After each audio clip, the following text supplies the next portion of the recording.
ভূমিকা পালন করেছে। আর বারবার ইসরায়েল ঘোষণা দিচ্ছে গ্রেট ইসরায়েলের, কিন্তু সারা বিশ্ব মুসলমানরা কোন রকম প্রতিক্রিয়া না দেখিয়ে নীরব রয়েছে। ইরান বিপ্লব সফলতার পর ইরান ফিলিস্তিনিদেরকে বলেছিল, তোমরা একা নয়, তোমাদের পাশে আমরা দাঁড়াবো। তারা সেটাকে বাস্তব রূপান্তরিত করেছে।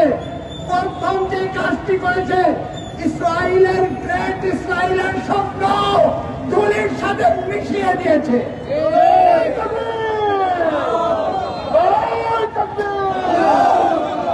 ইসরায়েলি সীমানার উপরে হিজবুল্লাহকে গড়ে তোলা হয়েছে।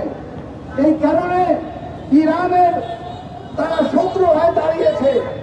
ইরান যতই শত্রুতা হোক না কেন, হুসাইনিয়াদের চেতনা থেকে বিন্দু মাত্র সরে যেতে পারে না। তারা জীবন উৎসর্গ করে দেবে এভাবে হুসাইনের মতো। সেই জালিমের মনে করে যে ইরানি জাতিকে নিশ্চিহ্ন করবে, তাদের নেতৃত্বদেরকে শহীদ করে তাদের আন্দোলনকে দমিয়ে রাখবে হয়নি। আর ইসলামকে ধ্বংস করা সম্ভব না। আজ ইরান জাতি ইসলাম রক্ষার জন্য সর্বোচ্চ ত্যাগ স্বীকার করতে প্রস্তুত রয়েছে। আমরা দেখতে পাচ্ছি তিনি স্পষ্ট বলছেন, আমাকে যদি শহীদ করে দেওয়া হয় তাতে কিছু আসে যায় না।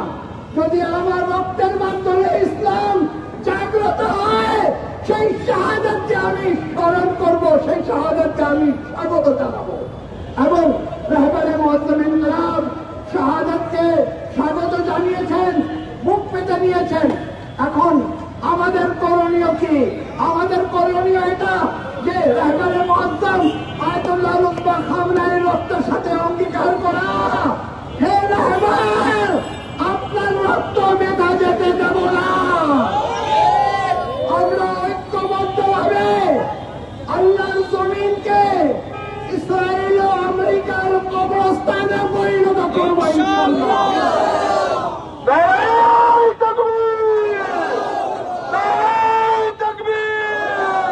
ইরানের উপরে যে আক্রমণ, আমি জাতিসংঘের কাছে প্রশ্ন করতে চাই, তোমাদের নীরবতা কেন? তোমাদের অস্তিত্ব কিসের জন্য? আজকে ইসরায়েল ও আমেরিকার হামলার জবাব জাতিসংঘকে দিতে হবে। আজকে রাহবারে মুআজ্জম ইনকিলাবের শাহাদাতের জবাব জাতিসংঘকে দিতে হবে। আমি বলি, লজ্জাজনক ওআইসি যারা আজকে সংগঠিত হওয়ার পরেও মুসলিম বিশ্বর কাছে কোনো ভূমিকা রাখতে পারছে না, ইসলামের জন্য কোনো ভূমিকা রাখতে পারছে না। এখান থেকে আজকে এই মানব বন্ধন থেকে ধিক্কার জানাই এরকম অর্গানাইজেশনের যারা মুসলমানদের পাশে দাঁড়াতে পারে না। আজকে অনেক মুনাফিক রাষ্ট্র কাফির ও মুশরিকদের পাশে দাঁড়িয়েছে, আজকে তারা ইরানের পাশে নেই। ইনশাআল্লাহ তাদের জনগণ জাগ্রত হলে সেই মুনাফিকদের কবর তাদের দেশে রচিত হবে।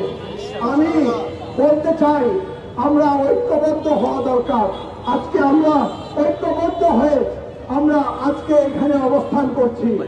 আমি খুবই আশ্চর্য হয়ে দেখছি আমাদের রাষ্ট্র এখনো নীরব রয়েছে, এইরকম হত্যাকাণ্ডের নিন্দা চালাচ্ছে না। এই নীরবতা কেন? এই নীরবতা শুধু কোন হিকমত না, এই নীরবতাকে আমরা ক্রাইম মনে করি। আমি আমাদের বাংলাদেশ সরকারের কাছে দাবি জানাচ্ছি, অবিলম্বে আমেরিকা ও ইসরায়েলের হামলার নিন্দা ও প্রতিবাদ জানানো হোক। আমরা স্পষ্ট ভাষায় বলতে চাই যে এই ইরান জাতি একা নয়,